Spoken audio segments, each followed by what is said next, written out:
Hello students, প্রথমেই UK educational টিপসের পক্ষ থেকে তোমাদের সকলকে স্বাগত জানাই। 2024 সালের WBHA টেস্ট পেপারের H16 পেজের বর্ধমান বিদ্যার্থী ভবন গার্লস হাই স্কুলের নিউট্রিশন অর্থাৎ পুষ্টিবিজ্ঞান প্রশ্নপত্রের MCQ এর সমাধান আজকের ভিডিওতে দেওয়া হয়েছে। স্টুডেন্টস, এই পেজের ম্যাক্সিমাম প্রশ্নই ভেরি ইম্পর্টেন্ট তোমাদের আগামী ফাইনাল পরীক্ষার জন্য। সুতরাং ভিডিওটি শুরু থেকে শেষ পর্যন্ত প্রতিটি প্রশ্নোত্তর গুরুত্ব সহকারে লক্ষ্য করো এবং তৈরি করে নাও। এখান থেকে একটা প্রশ্ন বাদ দেবে না।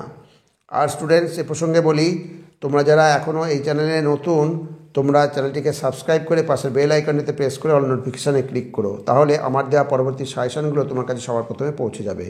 আর তুমি যদি এগুলি ভালো করে ফলো করো তাহলে তুমিও আগামী পরীক্ষায় নিঃসন্দেহে ভালো রেজাল্ট করবে।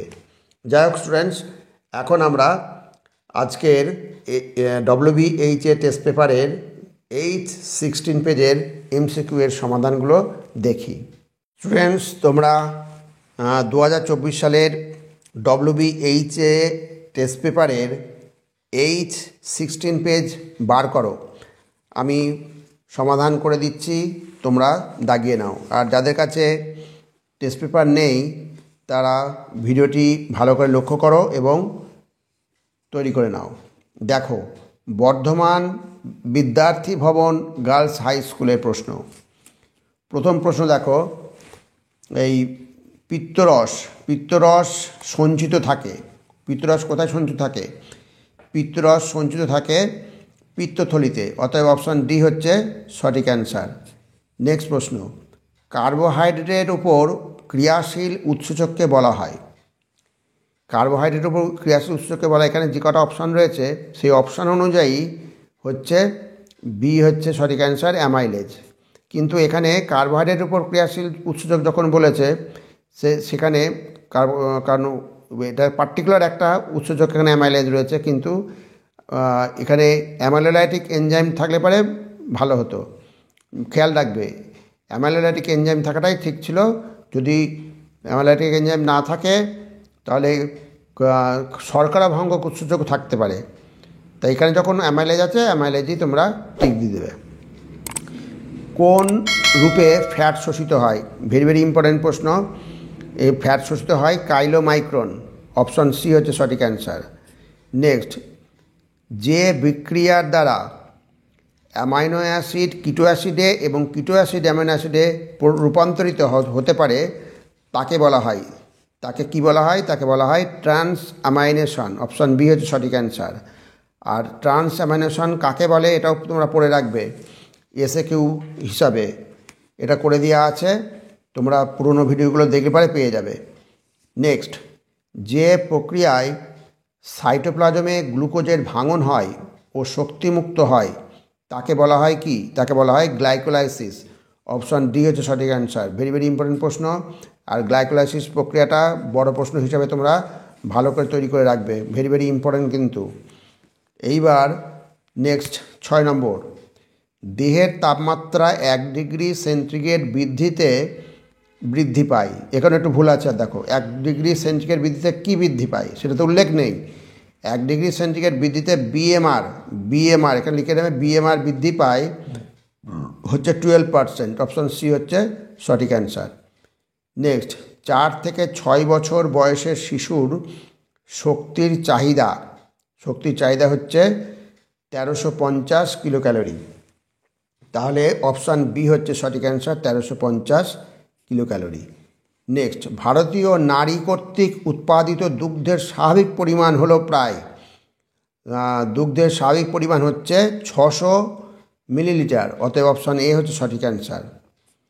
তোমরা প্রশ্নগুলো ভালো করে লক্ষ্য করো, উত্তরগুলো দিয়ে SAQ আকারে মুখস্থ করে রেখে দেবে, তাহলে পরে তোমাদের অপশন টিক দিতে খুব সুবিধা হবে। দেখবে, গরুর দুধে উপস্থিত প্রোটিনের পরিমাণ 100 ml, গরুর দুধে উপস্থিত প্রোটিনের পরিমাণ হচ্ছে 3.2 গ্রাম, অতএব অপশন সি হচ্ছে সঠিক অ্যান্সার। নেক্সট প্রশ্ন, যে ব্যক্তি দুধ এবং শাকসবজি গ্রহণ করেন তাকে বলা হয়, তাকে কি বলা হয়? তাকে বলা হয় ল্যাক্টো ভেজিটেরিয়ান। অতএব অপশান বি হচ্ছে সঠিক answer, lacto vegetarian. Next, sodium নিয়ন্ত্রিত পথ্য দেওয়া হয়। সোডিয়াম নিয়ন্ত্রিত পথ্য দেওয়া হয়, ভেরি ভেরি ইম্পর্টেন্ট প্রশ্ন, উচ্চ রক্তচাপে। অপশান বি হচ্ছে সঠিক অ্যান্সার। পরবর্তী প্রশ্ন 12 নম্বর দেখো, হেপাটাইটিসের কারণ হলো, তাহলে এখানে যে অণুজীবগুলো রয়েছে তার মধ্যে সঠিক অ্যান্সার হচ্ছে ভাইরাস। ভাইরাস সংক্রমণের ফলে রোগ হয় কি? এই হেপাটাইটিস ভাইরাসের সংক্রমণে হেপাটাইটিস রোগ হয়। একজন গর্ভবতী নারীর লোহার চাহিদা হলো, গর্ভবতী নারীর লোহার চাহিদা হচ্ছে 21 গ্রাম প্লাস 14 গ্রাম। অপশন এ সঠিক অ্যান্সার। নেক্সট, এফটিটি মানে হচ্ছে কি? Failure two thrive. অতএব অপশন বি হচ্ছে সঠিক অ্যান্সার। এবার নেক্সট 15 নম্বর, ভিটামিন এর অভাবজনিত রোগে আক্রান্ত শিশুদের ক্ষেত্রে দৈনন্দিন কত পরিমাণ ভিটামিন এর ওরাল ডোজ দিতে হবে? অপশন এ সঠিক অ্যান্সার, 1 লক্ষ। এইবার পরবর্তী প্রশ্ন দেখো, এমডিএম প্রকল্পটি চালু হয়, মিড ডে মিল প্রকল্প হচ্ছে এমডিএম চালু হয়, এখানে অপশন রয়েছে, অতএব 1962। এই 1962 অপশন ডি হচ্ছে সঠিক অ্যান্সার।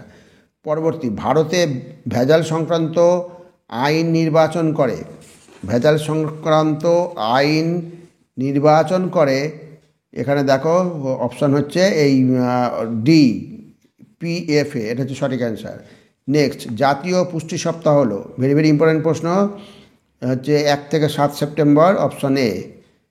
আর আমি আগের ভিডিওতেও বলেছি, এই ভিডিওতেও বলছি, তোমাদের এগুলো সবই রেডি করা আছে, তোমরা শুধু ভিডিওটা অন করে রিভিশন দাও, তাহলে দেখবে তোমাদের অনেক উপকারে লাগবে। নেক্সট, পরবর্তী প্রশ্ন, আইএফএ ট্যাবলেটের লোহা কী রূপে থাকে? ভেরি ভেরি ইম্পর্টেন্ট প্রশ্ন, ফেরাস সালফেট রূপে থাকে। নেক্সট, রাষ্ট্রসংঘের অন্তর্ভুক্ত নয়, তাহলে এখানে যে কটা রয়েছে তার মধ্যে রাষ্ট্রসংঘের অন্তর্ভুক্ত নয় হচ্ছে ICMR। অতএব অপশন সি হচ্ছে সঠিক অ্যান্সার। এবার পরবর্তী প্রশ্ন দেখো, পরবর্তী প্রশ্ন হচ্ছে, চায়ের ট্যানিন শরীরে যে খাদ্য উপাদান শোষণে বাধা দেয়। ভেরি ভেরি ইম্পর্টেন্ট প্রশ্ন, এই সবকটা ভেরি ভেরি ইম্পর্টেন্ট প্রশ্ন। চায়ের ট্যানিন শরীরে যে খাদ্য উপাদান শোষণে বাধা দেয় সেটি হচ্ছে কি? লৌহ। অতএব অপশন বি হচ্ছে সঠিক অ্যান্সার। স্টুডেন্টস, যে প্রশ্নগুলো উত্তর করে দেওয়া হলো প্রত্যেকটাই তোমরা গুরুত্ব সহকারে তৈরি করবে, অবশ্যই ভালো করে করবে, তাহলে এখান থেকে যদি প্রশ্ন আসে তা তোমরা অতি সহজেই লিখতে পারবে। যাই হোক স্টুডেন্টস, যদি ভিডিওটি ভালো লাগে তাহলে অবশ্যই সাবস্ক্রাইব করো, একটা লাইক দিও এবং তোমার ফ্রেন্ডসদের মধ্যে ভিডিওটি শেয়ার করো। তাহলে স্টুডেন্টস, আজকে এখানেই শেষ করি। তোমরা সকলে ভালো থেকো, সুস্থ থেকো। Thank you very much.